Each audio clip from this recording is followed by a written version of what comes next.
Ladies and gents, hi, this is the Frugal AI podcast, and this is an exciting one for two reasons. Number one, this is the first time we've ever done this, and it's our first episode, so thank you for watching. And reason two, there's an event coming up, 7th June at the Cambridge Business School.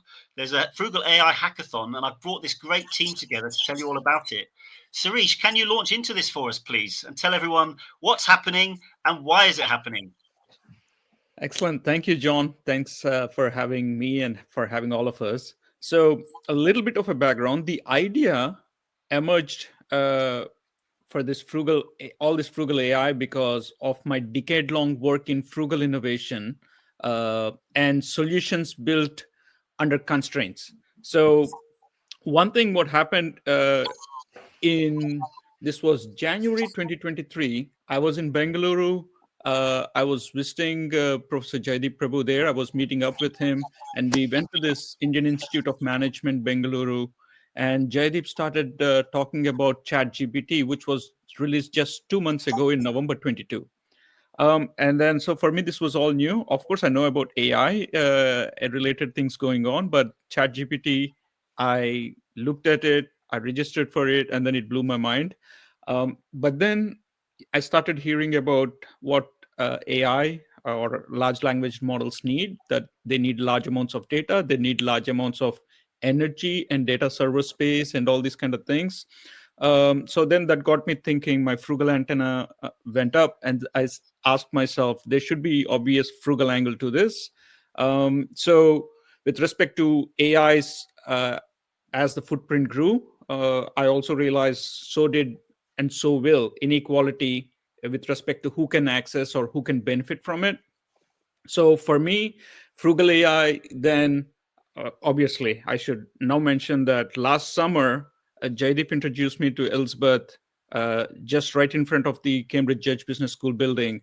And we hit it off because she and I saw the same things with regard to, well, of course, she comes from the data background and she can talk about it herself. And she also knew about frugal innovation, and she worked with Jaideep before. And then, just like me, she saw how the connection works, frugal innovation and AI. So for me, frugal AI is about doing more with less. For me, it is an approach where we could design and deploy AI solutions that are resource efficient, that are accessible, and aligned with both social and climate slash energy slash environmental goals.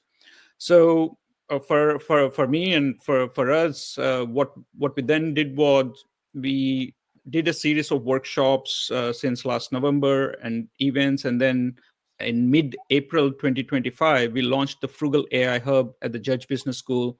And we wanted to do this because we wanted to address this gap for this inequality, to address social inequality, and then for climate and energy issues. So yeah, I'm co-leading the hub with Elizabeth, and we work on research, we work on policy, we work on this concept called adoption labs, which we can go into, and community building. Yeah, so I'll stop at this point. And it's extremely encouraging to see from different places in the world now how many communities busy on frugal AI are happening. Also, how many academic papers. So I think frugal AI is here to stay. And the way I see it, it's a 7 billion user opportunity. And let me give you an analogy. So when cars were built, the first cars, they were very big. They used a lot of petrol. And it was amazing. And we loved those cars. But then I'm Italian by origin. So it was, sort of some of those really big, heavy on energy consumptions cars were just unusual if you drive on the Alps or on the Amalfi Coast in the middle of an Italian village. So, the need for smaller cars, for hybrid cars, for energy efficient cars came, and we all know that now we have electric cars, small cars, big cars, etc. So frugal AI does not negate the great advantages of these multi-purpose large language models, but at the same time, they will be available only to a sliver of humanity, just because of the computing cost or the devices that you need to use them, etc. So if you, that's why I think I see that as the 7 billion user opportunity, like in the smaller cards. So there is a huge opportunity to cater for the needs of humanity with an AI that is energy efficient, that is affordable, easy to use, and that does, will go alongside, the bigger cards and the large language models where there is so much investment. So again, sort of absolutely thrilled to have the community of startups, of thinkers coming together, and really big thanks to Tanmay for putting this event together. So Tanmay, what's going to happen on the 7th in Cambridge? So yeah, thanks for having me on this podcast. I'm very lucky to be in the Cambridge ecosystem. I'm an ex-Cambridge researcher turned entrepreneur and currently building, Getseen Ventures. And Getseen Ventures is basically a co-creation lab which involves bringing students, researchers, industry experts, policymakers, and investors together to, come together and catalyze and build and scale new AI and generative AI startups. So when I personally come from, a tier 2 town in India, and I've clearly seen how frugal innovation has catalyzed India's, development in the last 20 years. So when I met Serish, who actually is a visiting fellow at the Center of India and Global Business, and with Elizabeth, I really got excited about the frugal AI concept and how in resource constrained environments all across the world, we would require AI to be democratized and empower entrepreneurs, researchers, and everyone to come together to build new ideas. So when we met together, we got inspired by the AI at CAM initiative, which is set up by the University of Cambridge. And we saw their white paper on how they had done a lot of different road shows involving policymakers, city councils from Cambridgeshire and local areas, and even Liverpool. And what I thought was it would be great to orchestrate an hackathon, which would bring multiple stakeholders from the local ecosystem, be it students, researchers, people from the council, to come together and use frugal AI concepts and build and scale new startups, which can then be nurtured by the Frugal AI Hub and the co-creation lab which Getseen Ventures is building. Good. Well, Tanmay, you've achieved it because we've got one of the problem posers here today with us. So, Juliet, your organisation has a problem that we worked on in the hackathon. I wondered if you could tell us a bit about this. 100%. So I work at the Combined Authority for Cambridgeshire and Peterborough. So we kind of sit at regional level, working with all of our region, but we're about a population of just under 1 million people. And obviously we help in the delivery of public services. So twofold from our side, we are working with our internal transport team for the region, looking at a problem considering how transport that's large freight can affect urban areas. And the second side of it is we're looking at two factors. We're looking at the economy and growth side of it and how we can best research, utilize ideas, join the dots together, learn more about our region and build that bigger picture to help us invest in the infrastructure in terms of companies to grow. And at the same time, one of the key features is productivity. Now, we all know what a great tool AI is, and with that, it's going to bring savings and benefits in some areas that are going to reduce human time and human input. So looking at that efficiency, effectiveness, productivity side of that, we're looking at whether we can work on a time and motion piece to go alongside that. Now, these are real world problems. We live in a world now where I think if you read the news, there are problems that have been here for years being solved every day, some of which are just mind-blowing. And what I think the beauty of Frugal AI does is it brings everybody together, all of those ideas, all of those viewpoints, the innovation, the thoughts, the input. And because of that, we don't know where that solution comes from, but it gives the gateway and the opportunity whilst being sustainable and benefiting everyone. So we're delighted to be involved. I think Juliet has been amazing in giving us the challenges. And we are so grateful to Getseen Ventures also for the platform, because you're democratizing also access. So people will be able to produce solutions without actually needing to code. Maybe, Tammy, do you want to say a bit more about that? Absolutely. So I think looking at Frugal AI as a concept, we thought that we would not be using the conventional big tech resources that are available to the masses. And with my work at Getseen Ventures, we keep on meeting a lot of innovators and startup founders, which are looking at different ways by which people can deploy new ideas in the space of AI. So I've got a friend of mine who is an ex-Cambridge MBA graduate, Carlos, who is right now building a platform called Kalawai, which is a self-inferencing engine, and he is democratizing on how large language models can be deployed in an open source platform where all our different devices can be linked together for the inferencing and developing of these models.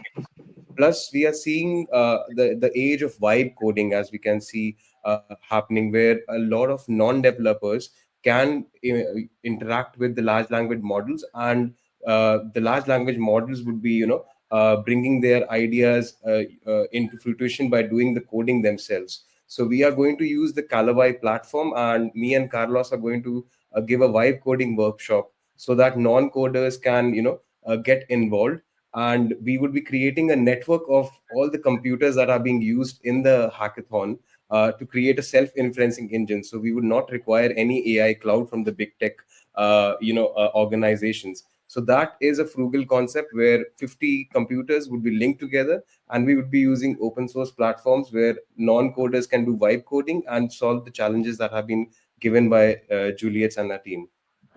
if i if I can say something, so maybe some people who are listening to this podcast, maybe they don't know what inferencing or vibe coding is. At least I'll talk about inference, and then maybe Tanmay can talk about vibe coding. So inference, if you can understand, is it suggests like what is happening. So you're saying something, you're doing something, but what is the output you're getting? So when you are using, chat gpt or any large language model, so you put your prompt, you put your question, and what it's doing is there is an inference going on using this pre-trained model for you to give an answer. So at least that's what inference is. Maybe you could also explain what vibe coding is.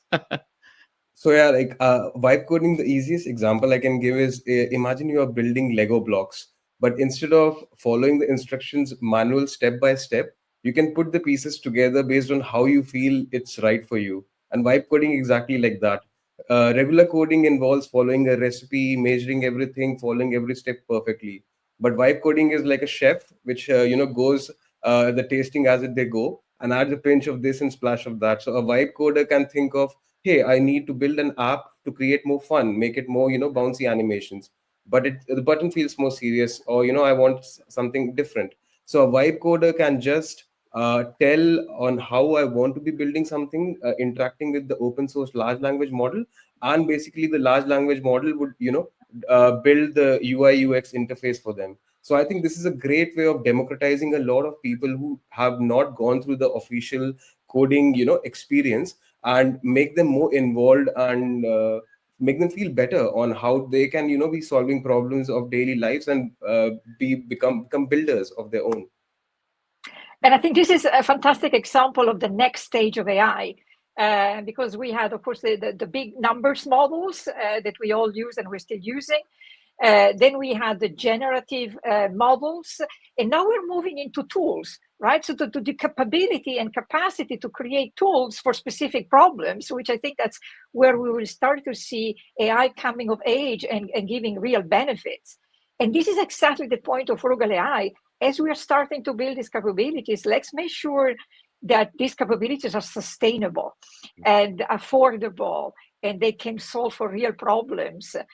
So we are really looking at the constraints, whether it's constraints in compute, whether that's constraint of skill set, you don't need to code, whether it's constraints of specific use cases that are hard to solve or not easy to solve. So I think coming together as a community and solving for this means that we will have platforms where problems will be easier to solve, but also will be sustainable on the longer run.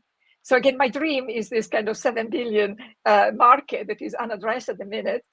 And I could see, and I welcome the fact that we have entrepreneurs now in the Cambridge ecosystem really starting to think of how can we make AI so affordable, so easy to use, in a multi-purpose, but also specific and linked to specific questions. Good. And Suresh, can I ask you to talk a bit more about what will happen on June the 7th? Would you like to describe what's going to happen on the day? What are going to be all the different sections? Yeah. So the hackathon, it's a one-day real-world challenge held in Cambridge, and Juliet gave an overview of how we are doing it together with them, with the Cambridge City Council and the Combined Authority of Cambridgeshire and Peterborough. So they come up with the challenges. There is open data available, publicly available on the website. And what happens is we are bringing together developers, researchers, public sector actors, and people who, they can be people who are coders and software developers, but not necessarily. Because one thing I am a big proponent of, especially regarding AI, is yes, we need people who know how to code AI, and then all those kind of things.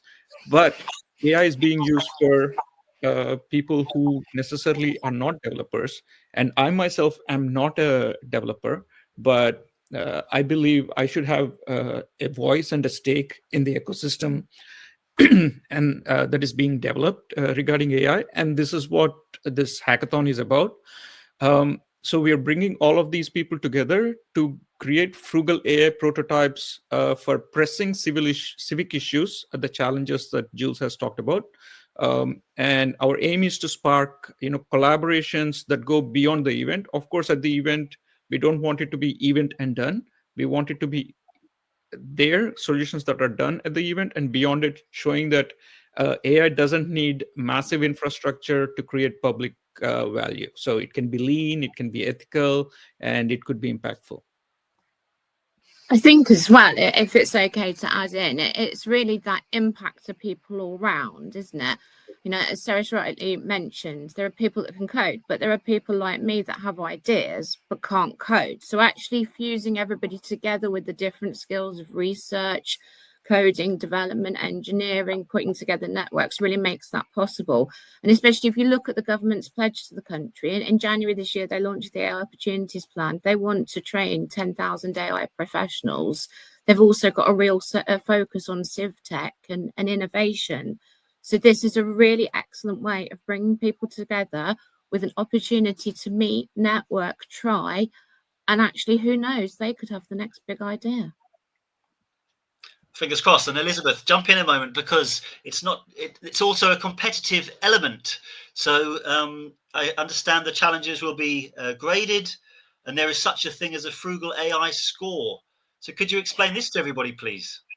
Yeah, and it's so we are going to have several teams. So on the day, and actually we are starting to onboard the teams in Discord. We're going to have different teams, and then each of the teams will choose one challenge. So during the day, and then we'll work on the challenge. And then we have lined up a fantastic set of judges from Robert Pollock to Jaideep and sort of others as well, that sort of from a cybersecurity angle, etc. So fantastic set of judges. And we are trialing a FrugalAI score, which is a self-assessment, very simple score.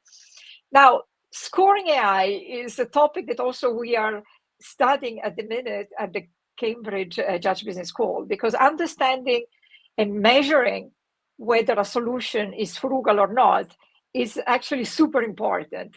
So we are actually on this journey with the UN.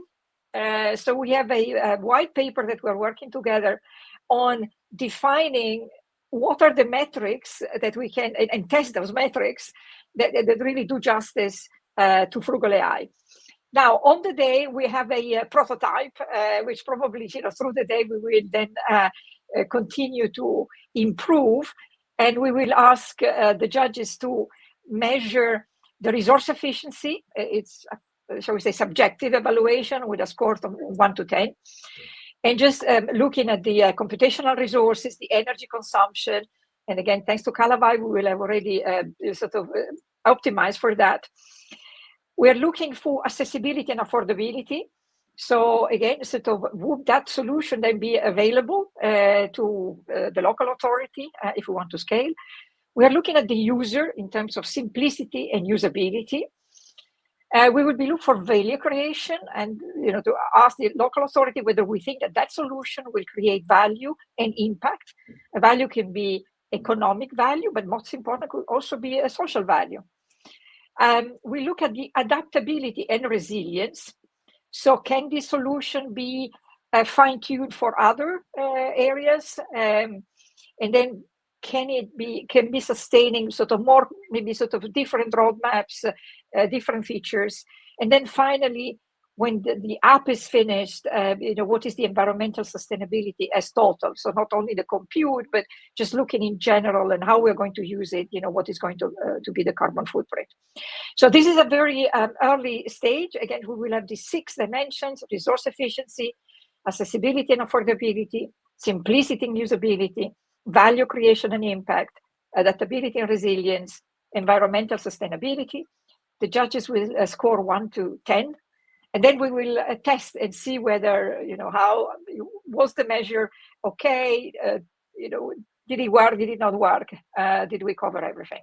So what I'm saying is, so then we have hackathons and we have hackathons. But what's very specific about this hackathon is there is an AI for public good component to this hackathon.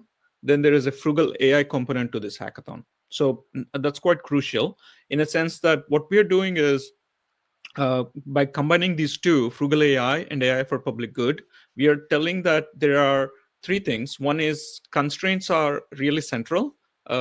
Because we are asking how can this run on very low compute kind of setting that can be done in a very efficient and a less energy consuming manner. And obviously we are working with real world partners, in this case the Combined Authority and the Cambridge City Council, and the other one obviously is public good. So it's not just about the product. It's public good over product in a sense that it's not about the next unicorn, but what the next impactful use case is. So it's population scale, hopefully, and where impact is public good is more measurable in a very impactful manner. What we're looking is to create a spark between different communities. So we have a very strong academic community in Cambridge, but sometimes that could be isolated from the local authority community or other communities. So the leitmotif across all our events is to bring different voices together. So in this case, it's going to be entrepreneurs, it's going to be students, it's going to be people from different walks of life and the local authority. And how can we together start to think about what are the challenges, but also what are the solutions? And as we're creating the solutions, can we make sure that they're sustainable and accessible and that they create impact for public good? So I think it's bringing together all these themes and creating that spark. And we hope that this spark is, just the beginning. So the day will be just the beginning of a long-term relationship that can shape lots of ideas in different directions. So we really would welcome many people to join. Again, don't be afraid to join if you're not a coder or if you're not in local authority. I think that's really the meeting of minds. Whatever is your background, please do come and join us on the 7th, the Judge Business School in Cambridge. And I think we're going to have a great day together and learn from each other. I think it's so beautifully said, saying dealing with solutions under constraints, but through the whole model, you're taking the solution ease and taking away all limitations. That's how we solve them. Looking at the UK's AI plan, both opportunities are going ahead. We know that the UK public sector particularly requires AI that is accessible, efficient, and doesn't require massive computational budgets. So I think the Frugal AI hackathon and this initiative is going to think of how are we going to look at impact per pound invested and what is exactly the public services needed. So we are starting this with the Cambridge City Council and the Cambridgeshire and Peterborough Combined Authority, but we would love to actually do this at scale so that this can be benefit to all the citizens of this country. So if I can pull all of this together, I think first we hope some of these prototypes that are built on the day of the hackathon, they turn into pilot collaborations with the councils. So that's one. Second, we are building a FrugalAI playbook. We are documenting tools, methods, and metrics. So this is part of that. Doing the hackathon is part of that. The third, I would say, is this is part of a larger push to create FrugalAI adoption labs. I mentioned this a bit earlier during the introduction. So where we want to, identify startups to challenges, to real world constraints, and then with our partners in the UN and others across the globe, we want to help them scale. So yeah. And then how can people get involved? We talked about this. Of course, you can go to the Cambridge Judge Business School website. On the events page, our event is listed, so you can go there and register. And then the frugalai.org is our website, so you could go and check out what are all the things we are doing and basic principles and activities and what we do. We obviously also have a LinkedIn group. We have now a server on Discord where people can come and discuss. So if you are not on LinkedIn, you can come on Discord and collaborate with like-minded partners. Yeah, so I believe this is more of a movement. It's not just a project for us. Good. Thanks, Suresh. Elizabeth, Tanmay, Juliet, thanks for taking me through all that. I'm excited to learn more about what happened on June the 7th. I wish you the best of luck. It's not easy to arrange these things. And of course, I will find out more about what happened on the 7th because we're planning to record more of these where we discuss some of the outcomes, some of the solutions that were given as part of the event. So we'll record those next week. Thanks all, and we'll see you all next time.